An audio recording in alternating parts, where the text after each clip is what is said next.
Hello दोस्तों, आज मैं आप लोगों महाभारत के एक अनोखे पात्र संजय के विषय में कुछ अहम बातें बताने जा रहा हूँ।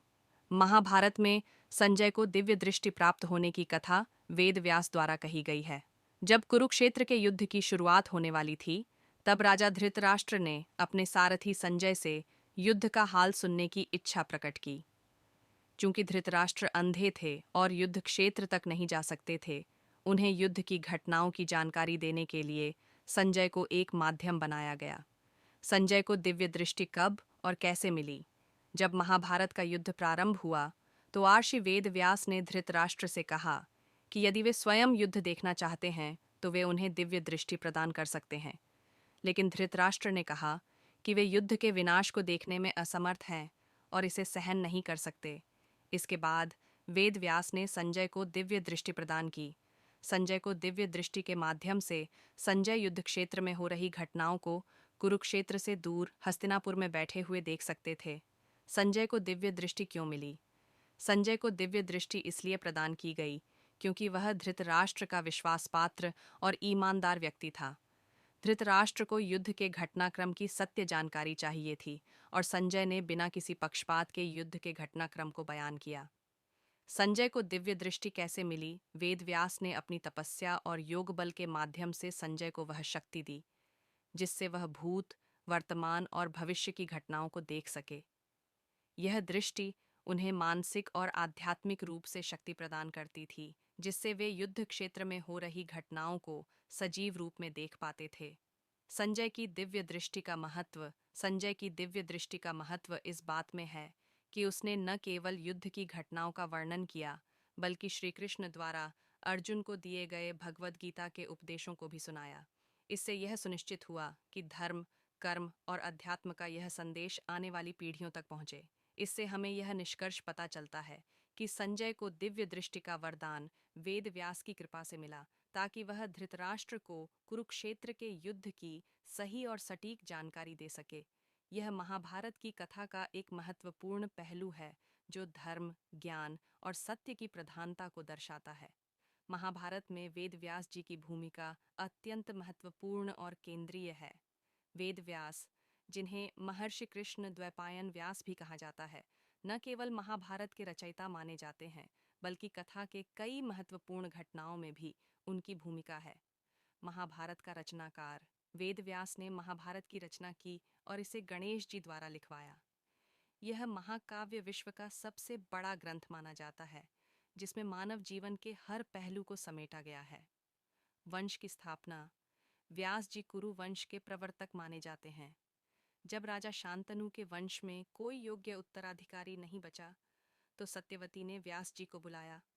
उन्होंने अपने योग और तप के बल से धृतराष्ट्र, पांडु और विदुर को जन्म दिया।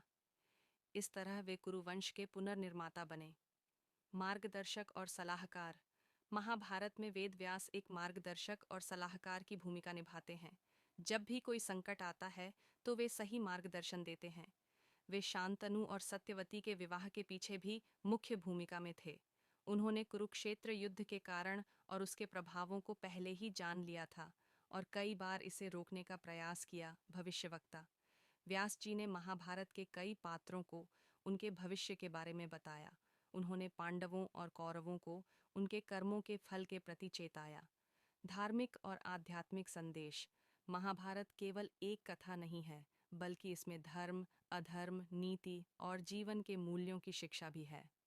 व्यास जी ने इन सब का वर्णन बहुत ही विस्तार से किया है। भगवद गीता का माध्यम। भगवद गीता, जो महाभारत का सबसे महत्वपूर्ण हिस्सा है, व्यास जी की ही देन है। भगवान कृष्ण ने अर्जुन को जो ज्ञान दिया, उसे भी व्यास जी ने अपनी रचना में स्थान दिया।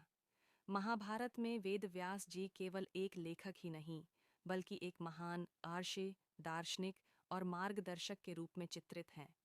उनकी भूमिका न केवल कथा को आगे बढ़ाने में है, बल्कि उसके गूढ़ तत्वों को समझाने में भी है। वेद व्यास जी की रचना और योगदान से ही महाभारत इतना महान और अद्वितीय ग्रंथ बना। तो दोस्तों, आपको आज की वीडियो कैसी लगी, कमेंट बॉक्स में ज़रूर बताएं। महाभारत में संजय एक प्रमुख पात्र हैं, जो राजा धृतराष्ट्र के राज दरबार में उनके सचिव और सारथी के रूप में कार्य करते थे। संजय को महर्षि वेद व्यास द्वारा दिव्य दृष्टि का वरदान मिला था। इस दिव्य दृष्टि के माध्यम से वे कुरुक्षेत्र के युद्ध क्षेत्र में होने वाली घटनाओं को बिना वहां जाए देख सकते थे और धृतराष्ट्र को सुनाते थे। संजय का मुख्य योगदान धृतराष्ट्र के दृष्टिहीनता के कारण धृतराष्ट्र को युद्ध के मैदान में जाने की आवश्यकता नहीं पड़ी, क्योंकि संजय ने उन्हें युद्ध का हर विवरण सुनाया। भगवद गीता का वर्णन संजय ने अर्जुन और भगवान श्री कृष्ण के बीच हुए संवाद को भी सुनाया। तटस्थ दृष्टिकोण संजय ने युद्ध के दौरान निष्पक्ष रहकर घटनाओं का वर्णन किया। संजय का चरित्र विवेकशील, सच्चा और धर्मनिष्ठ व्यक्ति का प्रतीक है। उनका ज्ञान और धैर्य महाभारत की कथा में एक महत्वपूर्ण स्थान रखते हैं। महाभारत में संजय का महत्वपूर्ण स्थान है। वह धृतराष्ट्र के मंत्री और दरबारी थे, जो कुरुक्षेत्र युद्ध के समय राजा धृतराष्ट्र के दृष्टिहीन होने के कारण उन्हें युद्ध की पूरी जानकारी देने का कार्य करते थे। संजय के पास एक दिव्य दृष्टि थी, जिसे उन्होंने संत ऋषि व्यास से प्राप्त किया था। यह दिव्य दृष्टि उन्हें युद्ध का दृश्य दूर से ही दिखाने की क्षमता प्रदान करती थी। संजय ने धृतराष्ट्र को युद्ध के बारे में विस्तृत जानकारी दी थी। संजय की पूरी कहानी धृतराष्ट्र के अंधेपन के कारण उन्हें युद्ध और घटनाओं की जानकारी नहीं मिल पाती थी। इस स्थिति में संजय को एक दिव्य दृष्टि प्राप्त होती है, जो उन्हें युद्ध के दृश्य को दूर से देख सकने की शक्ति देती है। यह शक्ति उन्हें भगवान व्यास द्वारा दी गई थी, ताकि वह धृतराष्ट्र को युद्ध के घटनाक्रम से अवगत करा सकें। कुरुक्षेत्र युद्ध की जानकारी देना। कुरुक्षेत्र युद्ध शुरू होने पर संजय ने धृतराष्ट्र को सबसे पहले युद्ध भूमि का दृश्य सुनाया। वह राजा को इस प्रकार से संवाद करते थे कि जैसे वह युद्ध स्थल पर मौजूद हों। संजय ने धृतराष्ट्र को बताया कि पांडवों और कौरवों के बीच युद्ध की तैयारियां हो चुकी हैं और दोनों पक्ष पूरी तरह से युद्ध के लिए तैयार हैं। भीष्म पितामह का शरशैया पर लेटना। कुरुक्षेत्र युद्ध में भीष्म पितामह के घायल होने के बाद संजय ने धृतराष्ट्र को भीष्म के शरशैया पर लेटने की खबर दी। संजय ने इसे एक दुखद घटना के रूप में पेश किया और यह बताया कि भीष्म पितामह को उनके शपथ और धर्म के कारण एक विशेष प्रकार का बाणों से घायल किया गया था, जो उन्हें मौत के करीब ले गया। युद्ध के अंतिम दिनों का वर्णन। युद्ध के अंत तक संजय ने धृतराष्ट्र को पूरी जानकारी दी कि कैसे पांडवों ने अंततः कौरवों को हराया। संजय ने धृतराष्ट्र को बताया कि युद्ध में कितने महान योद्धा मारे गए और पांडवों की जीत हुई, लेकिन यह भी कि युद्ध में अपार विनाश और दुख हुआ। संजय के विवरण से यह स्पष्ट होता है कि युद्ध के बाद कोई भी विजेता नहीं था, केवल विनाश और दुख का साम्राज्य था। संजय का संवाद हमेशा धृतराष्ट्र को संतुलित और सटीक जानकारी देने वाला होता था। वह कभी भी युद्ध के परिणाम को स्वीकृति या निंदा के रूप में नहीं प्रस्तुत करते थे, बल्कि हमेशा घटनाओं को उनकी यथार्थता में प्रस्तुत करते थे। संजय के व्यक्तित्व के मुख्य पहलू। समझदार और निष्पक्ष। संजय ने हमेशा निष्पक्ष दृष्टिकोण से घटनाओं का विवरण दिया, बिना किसी पक्षपाती दृष्टिकोण के। धृतराष्ट्र के प्रति संवेदनशील। वह हमेशा धृतराष्ट्र के प्रति अपनी संवेदनाओं को व्यक्त करते थे और उन्हें युद्ध के बारे में जानकारी देने के लिए जिम्मेदार। दिव्य दृष्टि।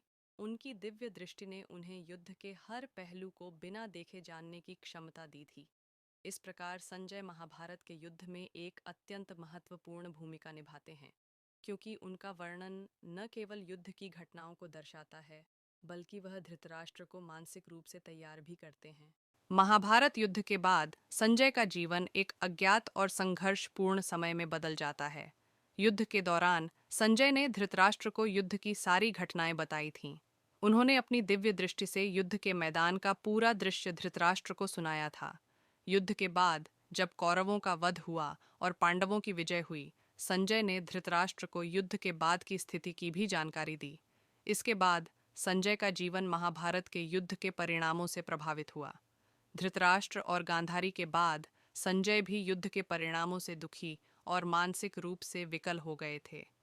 युद्ध में पांडवों की जीत और कौरवों का वध होने के बाद उन्होंने अपने जीवन में कई कठिनाइयों का सामना किया। महाभारत के युद्ध के बाद उन्होंने अपने सभी मित्रों, परिवार के सदस्यों और राज परिवार के अन्य लोगों के मरने का दुख उठाया। इसके बावजूद वह अपने कर्तव्यों का पालन करने के लिए अपने धीरज और साहस को बनाए रखते हैं। कुछ कथाएं यह भी बताती हैं कि संजय ने अपने पापों और कर्तव्यों के लिए आत्मग्लानि महसूस की और युद्ध के बाद के दिनों में वह संतुलित और शांति की खोज में थे। वह पांडवों के साथ मिलकर शांति की स्थापना और समाज के पुनर्निर्माण में योगदान देने का प्रयास करते हैं। युद्ध के बाद संजय का जीवन कुछ समय तक गहरे दुख और आत्मचिंतन में बिता और अंततः वह अपने मार्ग पर चलने का निर्णय लेते हैं। महाभारत के युद्ध के बाद संजय ने एक नई दृष्टि प्राप्त की, जो उनके जीवन को और भी गहरे अर्थों और समझ में लेकर आई।